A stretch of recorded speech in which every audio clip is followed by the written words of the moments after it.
Gabonais, mes chers compatriotes,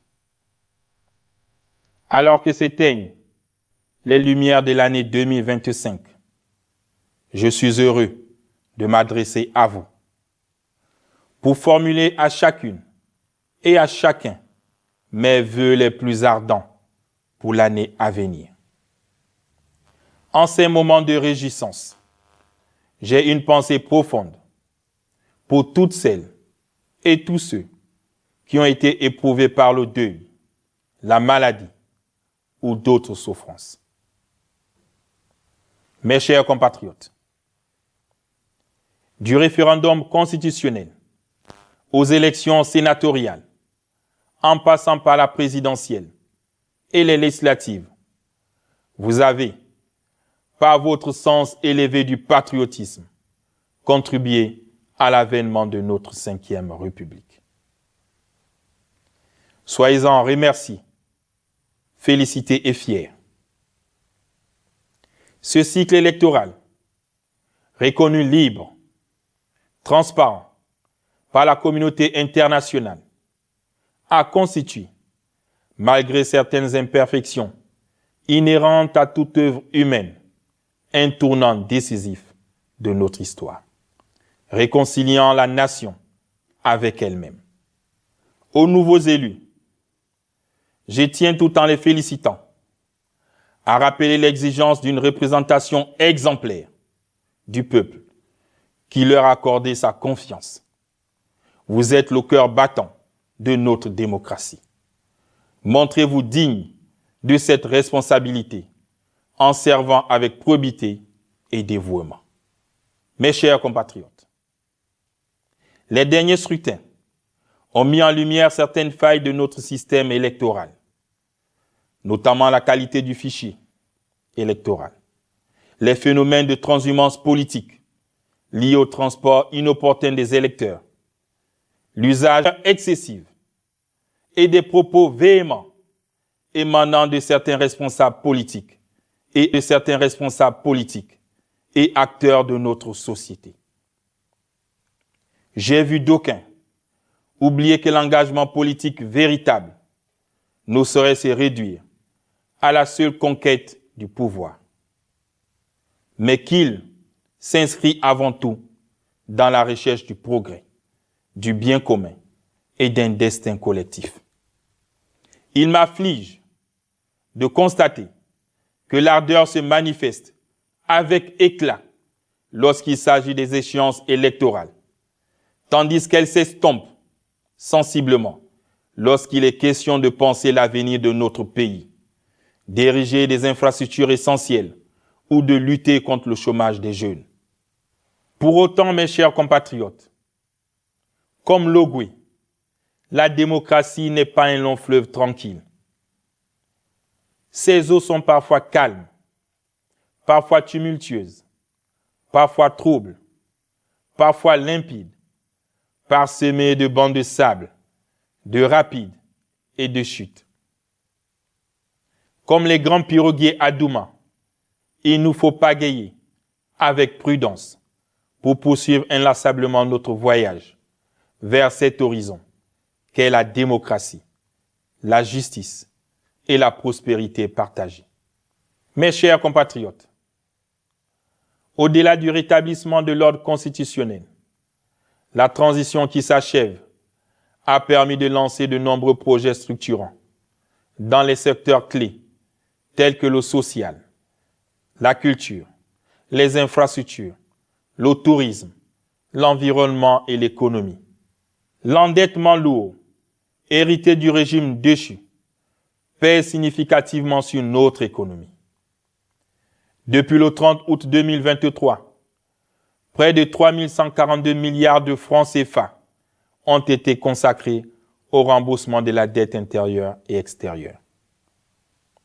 Malgré ces contraintes, nous avons fait le choix de concilier rigueur budgétaire et maintien de l'investissement public afin de répondre aux aspirations de développement et de consolider la souveraineté économique de notre pays.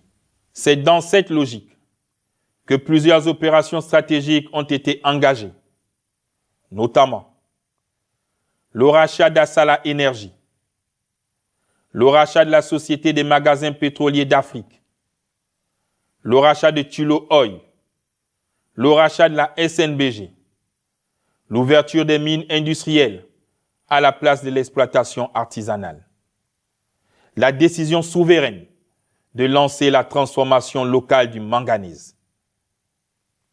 Par ailleurs, des mesures ont été prises afin d'optimiser les recettes et rationaliser les dépenses.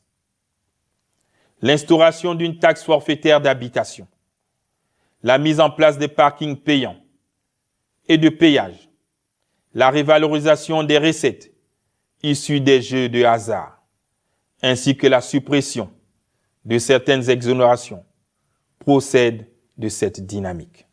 Dans le même esprit, l'État poursuivra la digitalisation de la gestion publique afin que, dès 2026, le nouveau système intégré de gestion des finances publiques soit pleinement opérationnel. L'alignement sur les standards internationaux de gestion financière nous impose une rigueur absolue dans l'exécution des recettes et des dépenses conformément à l'orthodoxie budgétaire la plus stricte. À ce titre, chaque gestionnaire devra rendre compte de ses actes, y compris devant la justice.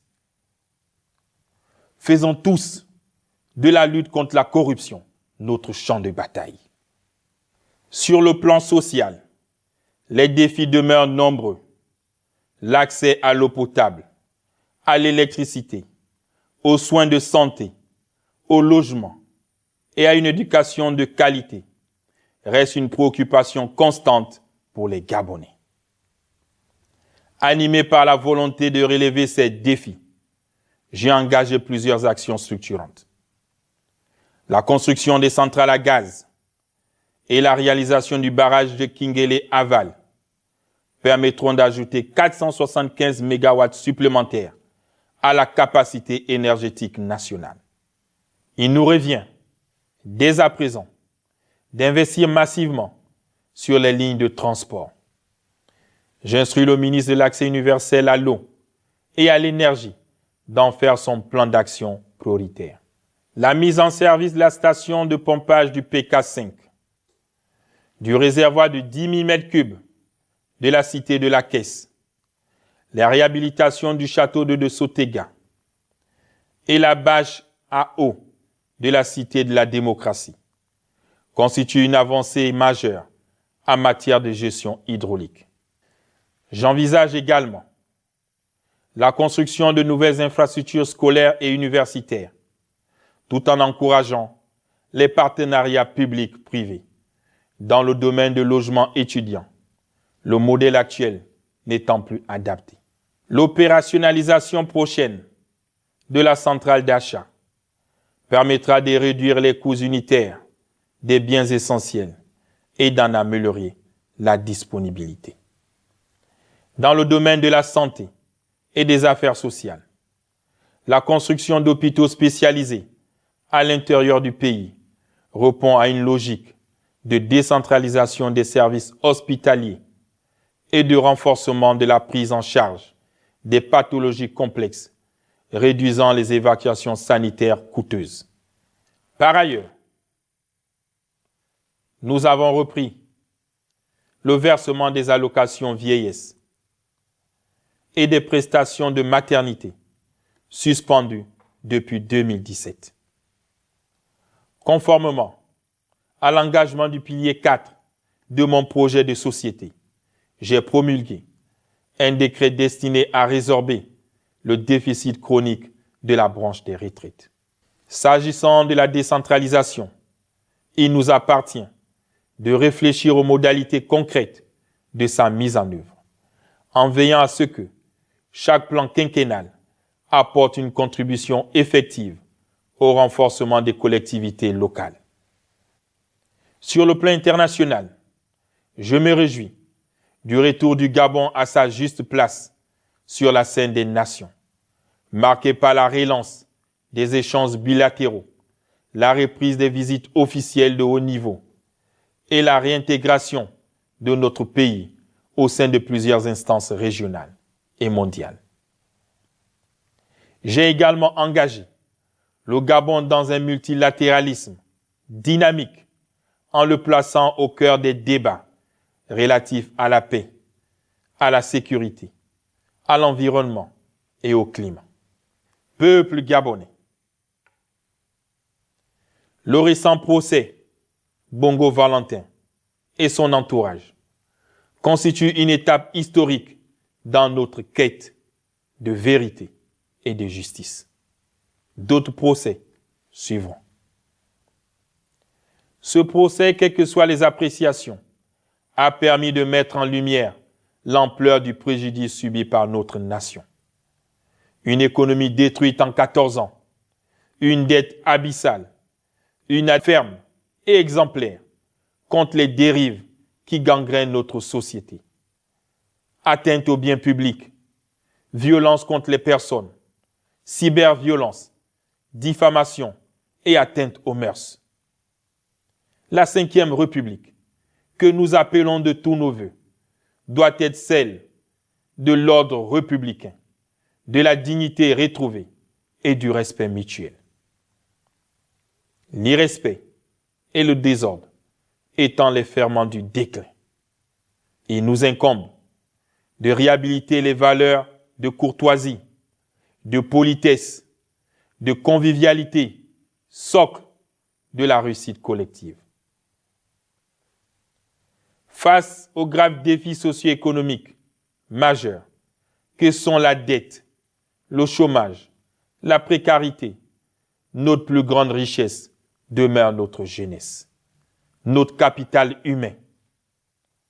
La République se tient à ses côtés, à elle de s'élever, d'innover et de bâtir. Mes chers compatriotes, l'observation attentive de notre société depuis 2 ans m'a permis d'identifier plusieurs tendances. Certains croient à un avenir meilleur et apprécient à leur juste valeur les transformations en cours.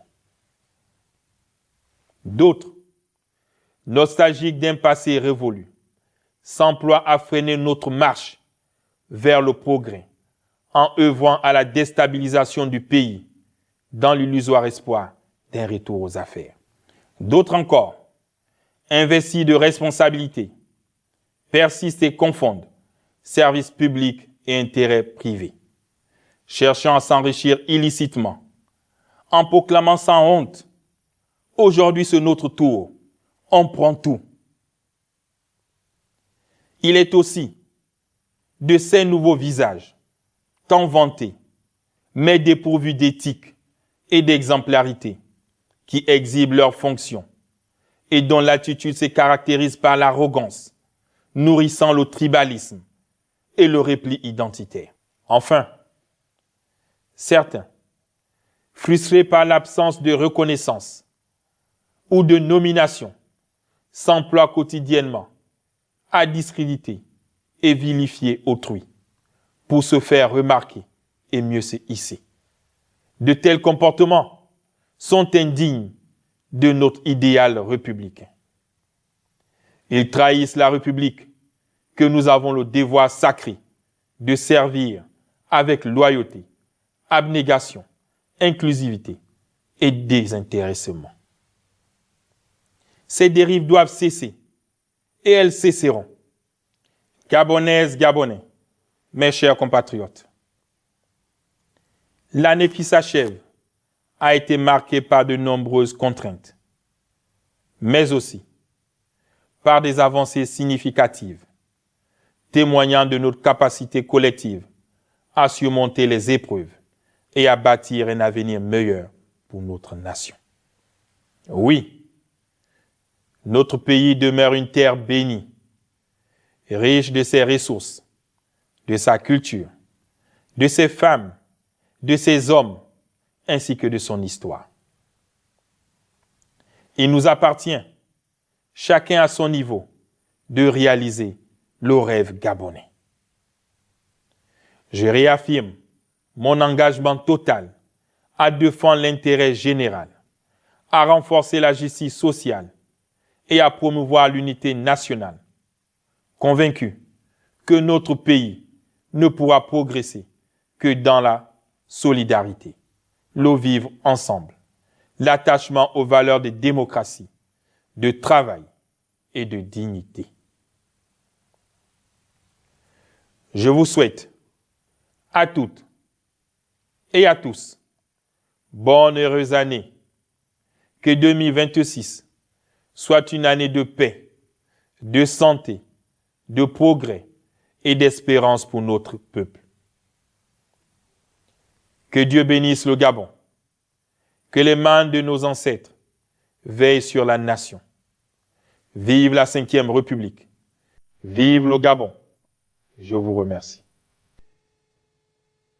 Gabonaises et Gabonais, chers compatriotes, ainsi que j'ai eu à le préciser à la même date, l'année dernière, la fin du mois de décembre est toujours un moment propice pour dresser un bilan de l'année qui s'achève et prendre des résolutions pour l'année nouvelle. Aussi me plairait-il de saisir la présente occasion pour adresser un message citoyen à tous les Gabonais, d'origine comme d'adoption, ainsi qu'à toutes les communautés qui vivent dans notre pays. Il s'agit précisément en ce jour, d'une part, de donner mon appréciation sur l'année 2025 qui s'achève, et d'autre part, de présenter à tous mes vœux les meilleurs pour l'année 2026 qui va commencer et pour laquelle je vous adresse chaleureusement et plus intensément un message d'espoir. Je voudrais pour commencer vous partager mes réflexions sur le parcours que nous avons effectué ensemble au cours de l'année 2025 qui s'achève, où plusieurs événements politiques se sont succédés dans notre pays. Des événements malheureux, car ils procèdent tous du faux, autant qu'ils constituent irrémédiablement des usages de faux. Le référendum constitutionnel illégal, l'élection présidentielle illégale, les élections législatives et locales illégales, la loi de finances initiale 2026 absolument fantaisiste. Autant d'événements qui nous interpellent et nous obligent à en faire, ensemble, une appréciation froide, rigoureuse et complète. Ainsi, sur le plan diplomatique, même si l'arrêt de la Cour internationale de justice n'a pas vidé la contestation, nous avons eu au cours de l'année écoulée pratiquement perdu le litige sur l'île Mbanié par la seule faute des putschistes qui, pour bénéficier de certains soutiens, se sont montrés prêts à tout et même à brader le patrimoine national, voire une partie de notre territoire national.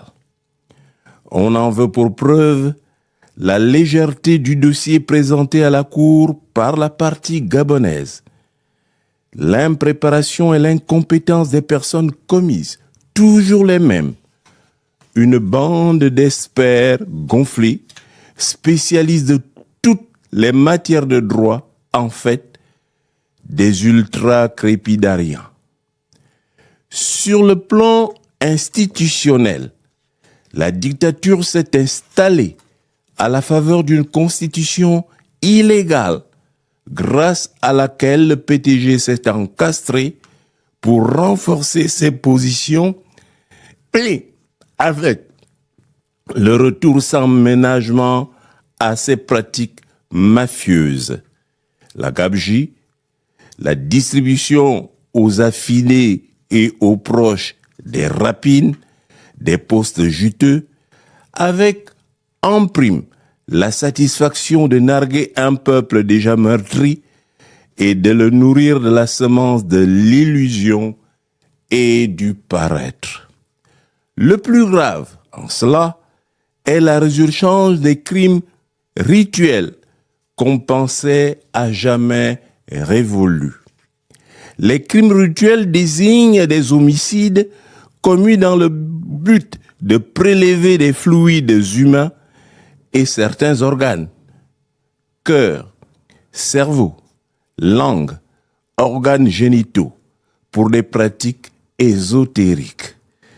Les commanditaires de tels crimes, qu'on retrouve au sommet de l'État, recherchent le pouvoir politique, la richesse ou le succès.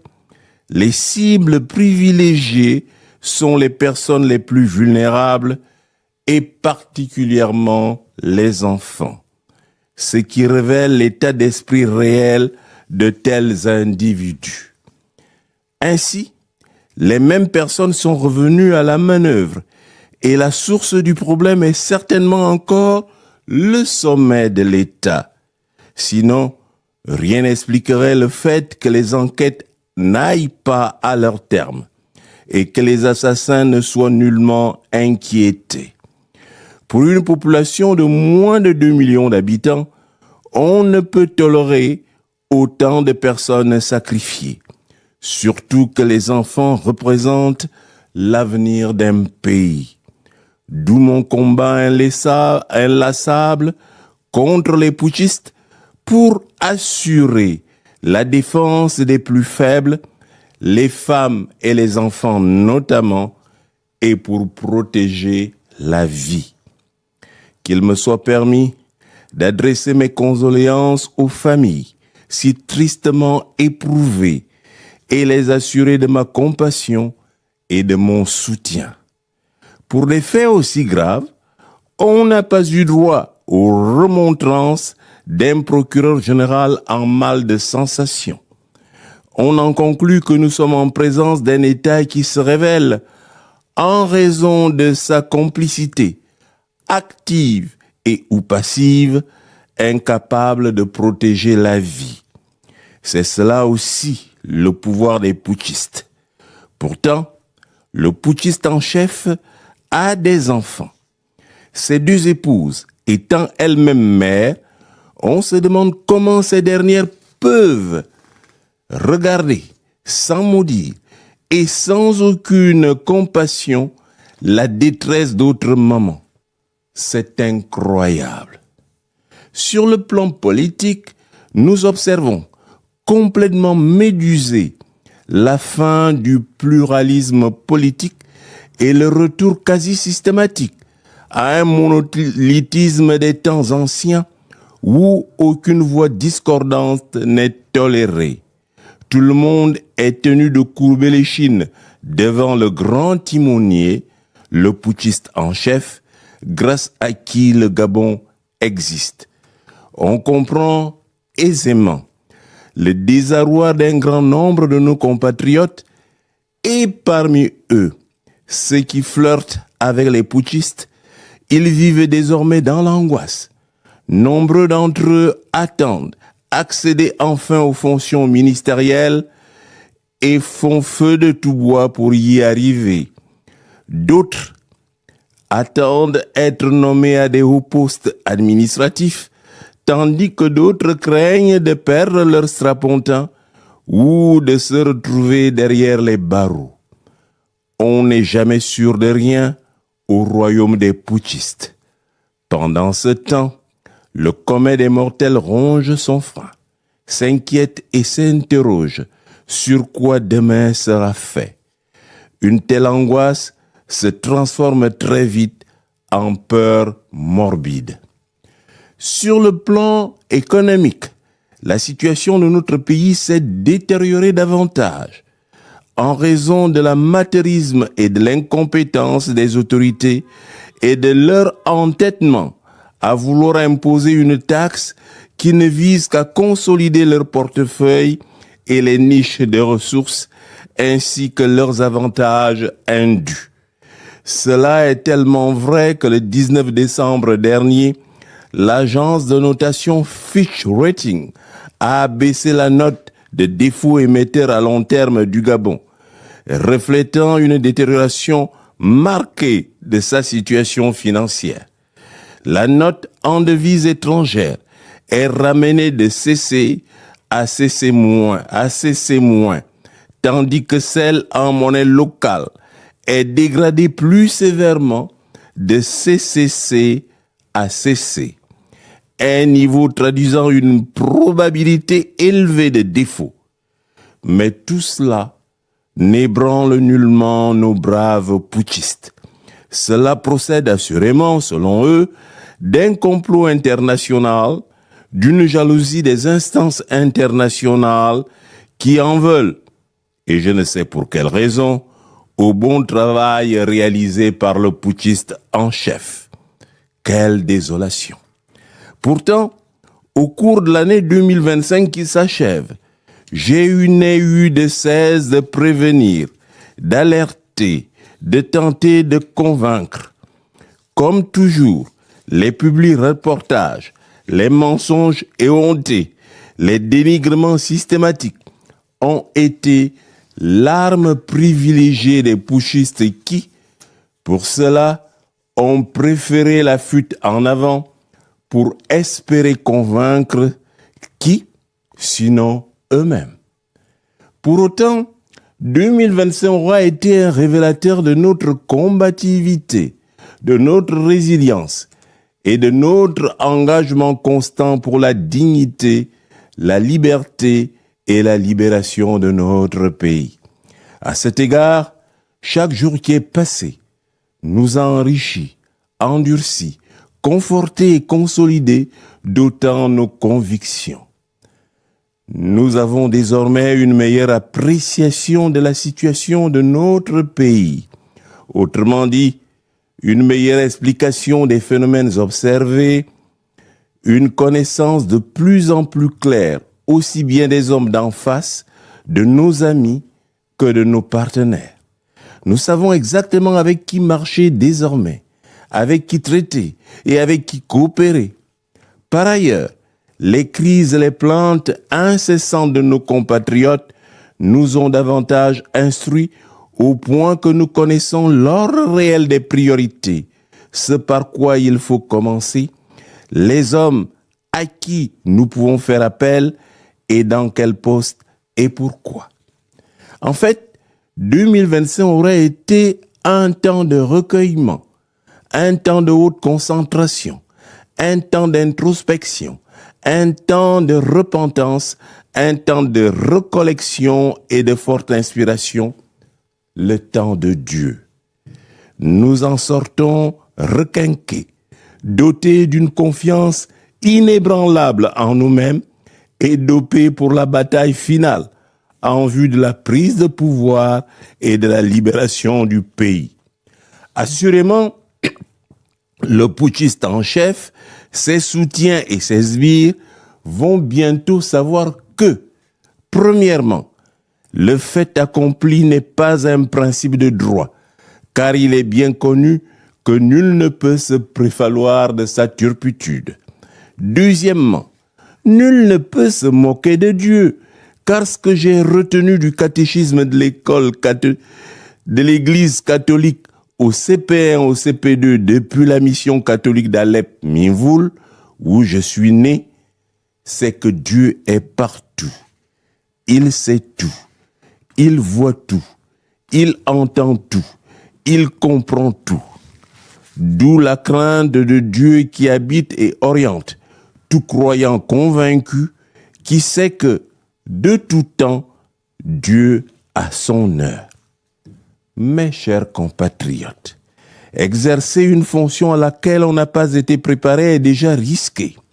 Si en plus, l'action à la dite fonction procède d'un vol et d'une imposture, ce n'est nullement tenable quels que soient les artifices utilisés. En effet, lorsqu'on n'est pas préparé à une fonction, et plus encore à la fonction présidentielle, on fait et dit une chose et son contraire à la fois, car on ne sait quoi faire, quoi dire et quelle direction prendre. Pire, faute de stratégie, on va obtenir un résultat, mais on ne sait quel objectif viser, quel moyen mobiliser, quel cheminement emprunter, ni par où commencer.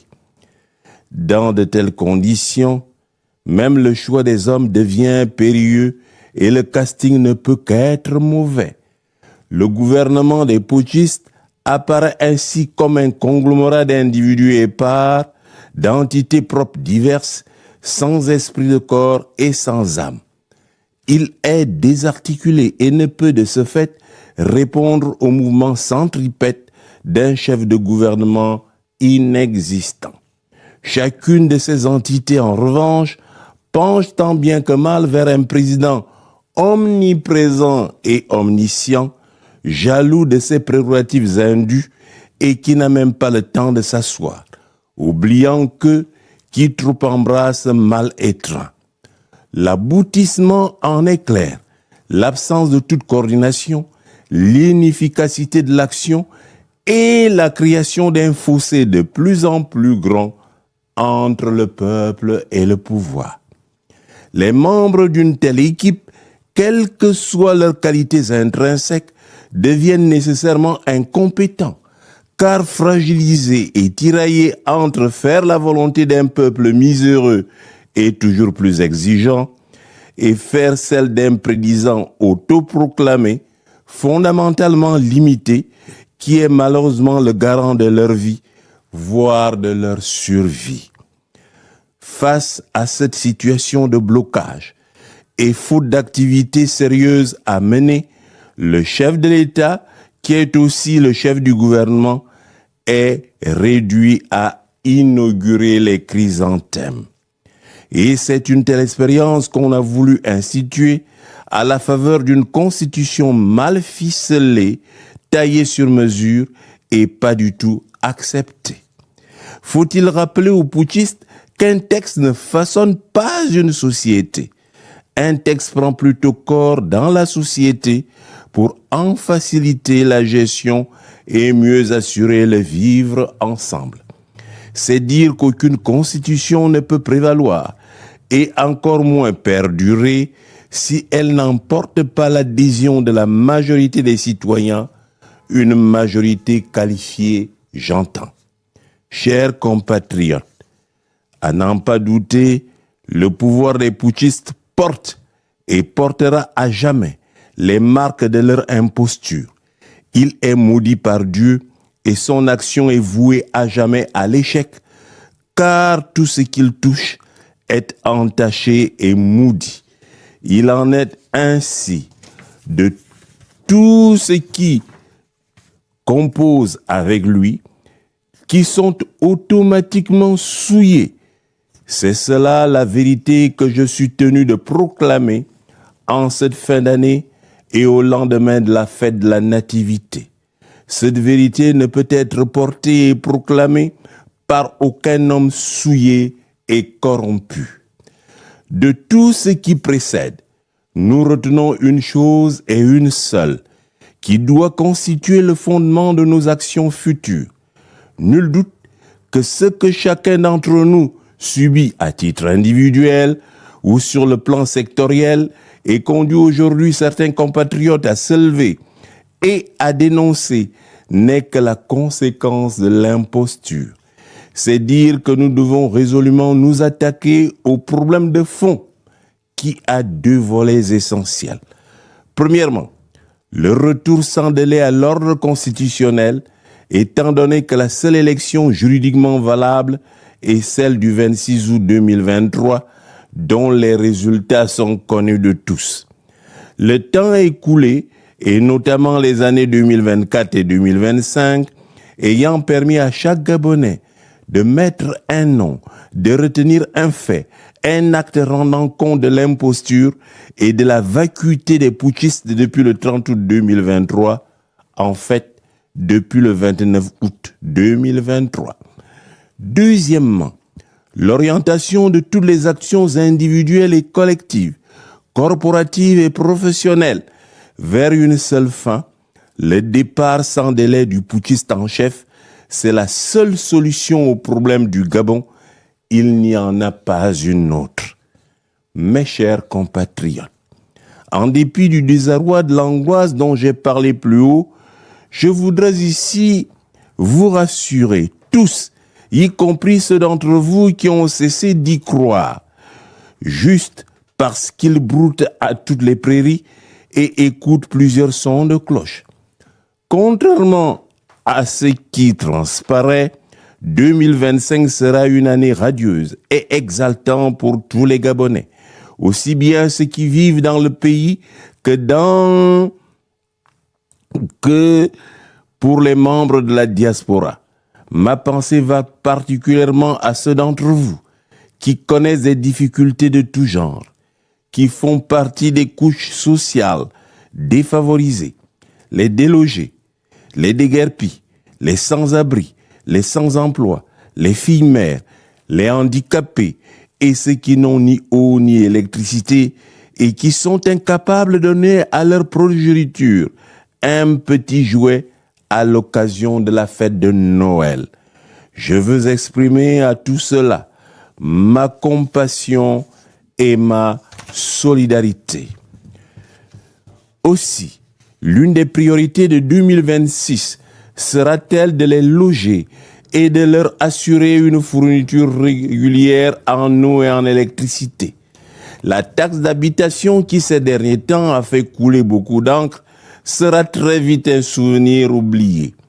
L'année 2026 sera le début de la construction de notre pays qui commencera par la mise en place d'une loi budgétaire spéciale calée sur le budget 2024 avec quelques modifications. Suivra 3 mois après un collectif budgétaire qui nous conduira vers l'adoption d'une loi de règlement en octobre et l'élaboration du projet de loi de finances initiale 2027. Le redressement économique du pays prendra 3 ans, 2026, 2027 et 2028, année au cours de laquelle le Gabon retrouvera les grands équilibres macroéconomiques. Sur le plan politique, la période de transition durera juste 3 mois et se terminera par de véritables élections législatives et locales en vue de la normalisation de nos institutions politiques qui interviendra avant mai 2026. Dès mon accession au pouvoir, la seule constitution en vigueur sera celle d'avant le faux référendum qui subira des modifications nécessaires par les canaux courants et dans les délais requis. De plus, la création des ministères chargés de la réconciliation nationale permettra de mettre en place la commission Vérité, Justice et Réconciliation pour exhumer et élucider tous les assassinats politiques commis depuis les années 70, à commencer par celui de M. Germain Mba.